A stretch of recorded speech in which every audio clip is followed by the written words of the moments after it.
Well, Democrats are counting on abortion to help drive turnout in November. A new survey does show a majority of Democrat, Republican, and independent women all oppose the decision to send the issue back to the states. Jim Messina, former Obama campaign manager, is here, and I want to talk about so many things with you, but I did want to start with this because I remember a couple of years ago, you had said that this is going to be an issue. It will be an issue on the ballot in some of the battleground states, and in fact, it is going to be. I also noted that there was a pollster who recently said he looked to do a focus group with independent-minded, undecided women voters, and he couldn't find any.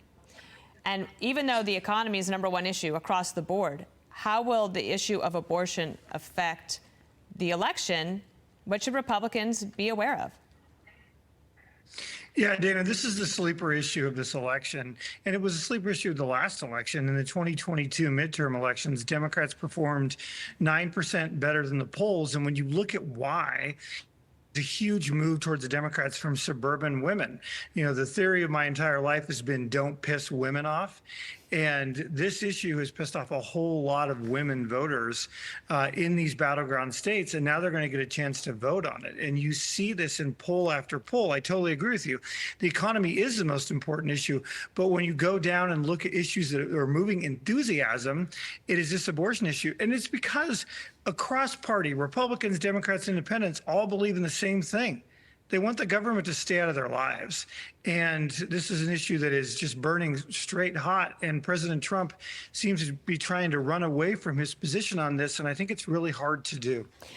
Let me just pull up for here, everybody, this from our Fox News poll last night, just to show everybody the main issue is the economy, immigration, abortion way down, right? The economy at 38%. So we've established that. But to your point on what Trump has been saying, like he is trying to say, like, it's fine if the states decide. Let the states decide.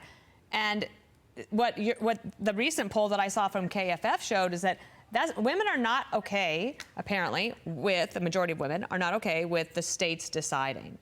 They want the federal government to have a blanket policy. But in addition to that, you will have these abortion referendums in the states like Arizona and Nevada. Could that be the difference for Kamala Harris if those races remain very tight with Trump?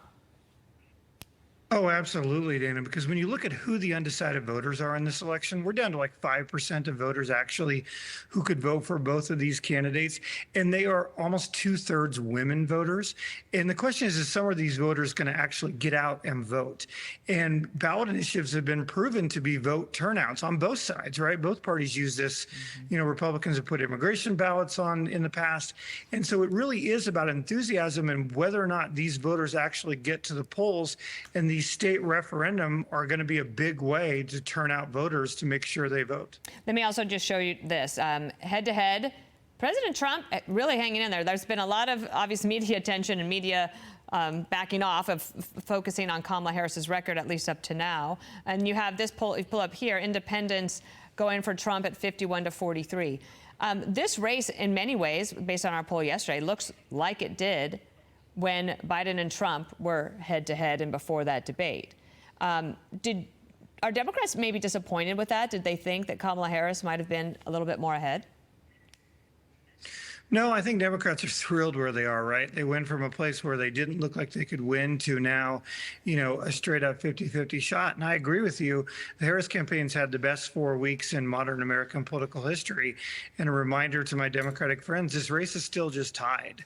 This thing is going to be very, very close. And when you look at the issues that are moving people, you know, you'd still rather be Democrats than Republicans because the Midwestern 3 states seem to be leaning towards the Democrats. But this election is going to be incredibly close, and President Trump has the most solid base in American politics. And so, you know, we're going to fight over these small 5% of swing voters and then figure out which side can turn out their vote. She certainly benefited from the media not scrutinizing. Do you think she should take some questions, at least to try to explain to people, like, why she's flip-flopped on these issues like Medicare for all and fracking? Oh, she will, Dana. Like, you know, Trump went months with not talking to reporters, too. Both campaigns are going to make decisions based on this, but we're not going to get through the next 82. I feel like Trump talks to the media all the time.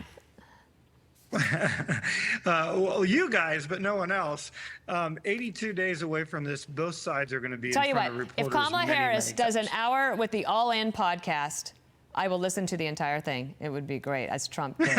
Okay, hopefully see you in Chicago. Jim Messina, thank you.